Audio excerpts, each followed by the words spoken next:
For a long time, no one noticed him, not because he was invisible, but because he looked like someone who had already failed.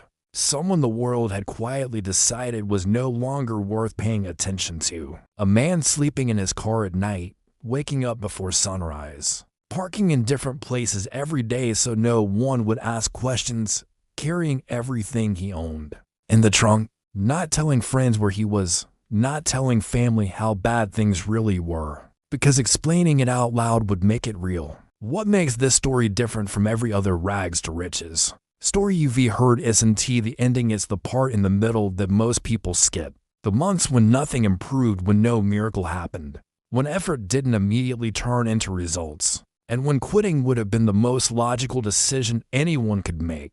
He didn't lose his home overnight, and he didn't end up in his car because of one dramatic mistake.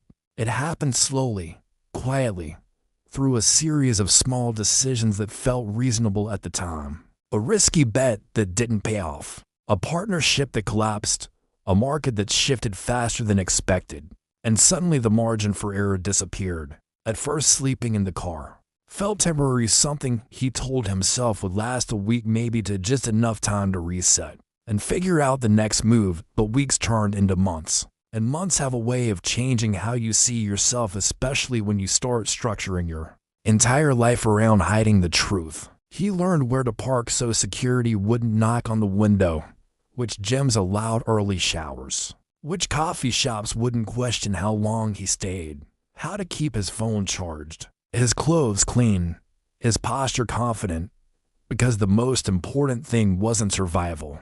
It was appearing normal. And appearing normal takes an enormous amount of energy when everything in your life is falling apart. During the day, he still went to meetings, still pitched ideas, still shook hands and smiled.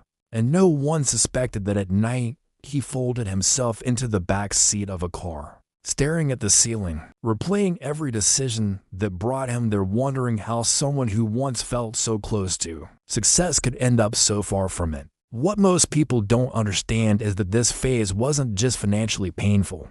It was mentally brutal, because failure becomes louder when you're alone, and every small rejection feels like proof that the world has already moved on without you. But somewhere in that discomfort, something changed, not externally, not in his bank account or circumstances, but internally, in how he evaluated opportunities. Because when you have nothing left to protect, you stop optimizing for comfort and start optimizing for leverage. He began paying attention to patterns instead of outcomes, noticing how people reacted not to ideas, but to timing, how the same concept could be ignored one month and celebrated the next, how markets didn't reward the best ideas, but the ones that arrived when people were ready to believe in them, while others chased trends loudly. He studied quietly, using free Wi-Fi, reading filings, watching where money moved before headlines followed, not looking for overnight success, but for asymmetry. Situations where the downside was limited because he already had very little to lose, but the upside could change everything. The turning point didn't come with applause or instant validation.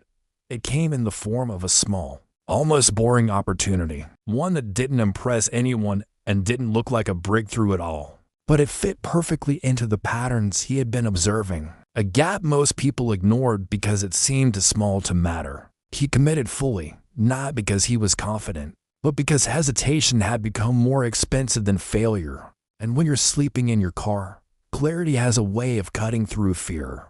The first signs of progress were subtle, a conversation that went better than expected, a deal that didn't fall apart, a payment that arrived on time, not life-changing, not even impressive, but enough to signal that something had shifted. Momentum, once it starts, rarely announces itself. It builds quietly, stacking small wins on top of each other until the situation looks different almost overnight. And by the time people around him noticed, he was no longer surviving, he was scaling. What followed wasn't luck, and it wasn't a sudden stroke of genius. It was the compounding effect of decisions made under pressure, relationships built when he had nothing to offer except credibility and timing, That favored someone who had been paying attention long before others cared.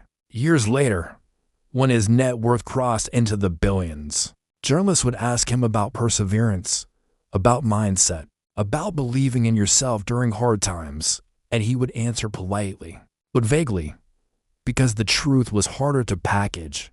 The truth was that sleeping in his car didn't make him stronger, it made him sharper. It stripped away illusions, forced him to see the world as it actually operates, not as people wish it did.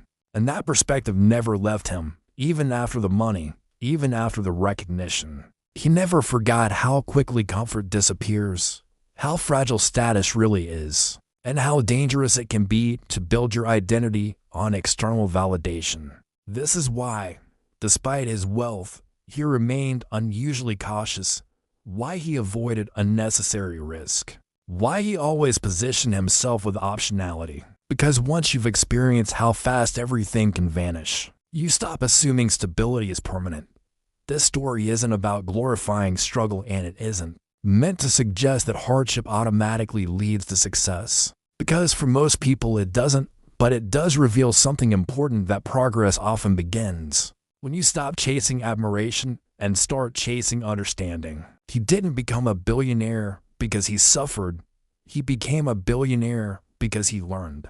And the lessons he learned while sleeping in his car shaped decisions that mattered far more than any motivational quote ever could. So the real question this story leaves behind isn't whether you would survive sleeping in your car, but whether you are paying attention now, while things are still comfortable, to the patterns that actually determine outcomes. Because by the time life forces you to notice, the cost of learning may be far higher than you expect. If you want more true stories about the hidden paths to extreme wealth, the moments no one posts about, and the lessons that only appear when everything else is stripped away, make sure you subscribe, because the next story reveals how a billionaire made his most important decision when everyone else thought his career was already over.